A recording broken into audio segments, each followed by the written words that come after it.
పొద్దున్నే లేచా మస్తుగా రెడీ అయ్యా జిమ్‌కి బయలుదేరదామని. కానీ బయలుదేరే ముందు నేను ఒకటి రియలైజ్ అయ్యాను ఏంటంటే, ఈరోజు నేను ట్రెడ్‌మిల్ ఎక్కలేను.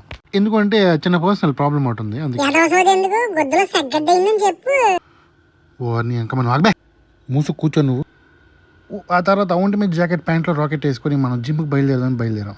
అందం అందం సరిపోదా జిమ్‌కి పోదాం. ఇది కారు లేదేటి? కారు లేదని పిచ్చోళ్ళ కంగారు పడిపోయి కొంచెం. ఆ తర్వాత గుర్తొచ్చింది. మనోడు దెంకెళ్ళాడు పొద్దున్న మర్చిపోయాను నేను. ఈలోపు అడ్డమైన రీల్స్ చూసి ఇన్స్పైర్ అయిన నేను వేడి నీటిలో కొంచెం నిమ్మకాయ, కొంచెం హనీ కలుపుకొని తాగి జిమ్‌కి బయలుదేరాను.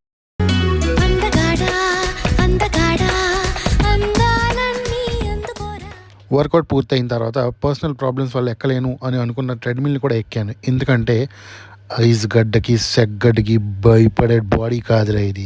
అందుకే ఆ తర్వాత ఇంటికి వచ్చి కొత్తిమీర కోసుకొని, ఉల్లిగడ్డ కోసుకొని నేను మిగిలిన పప్పుచారులో వేసుకొని మస్తుగా తిన్నా.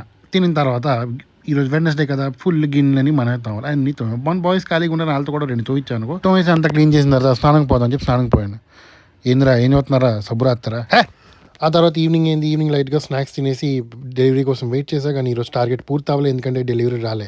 Because this is life. అన్నీ మనం అనుకున్నట్టు జరగవు. అంతేనమ్మా, మళ్ళీ రేపు కలుద్దాం. అంతటి వరకు బాయ్.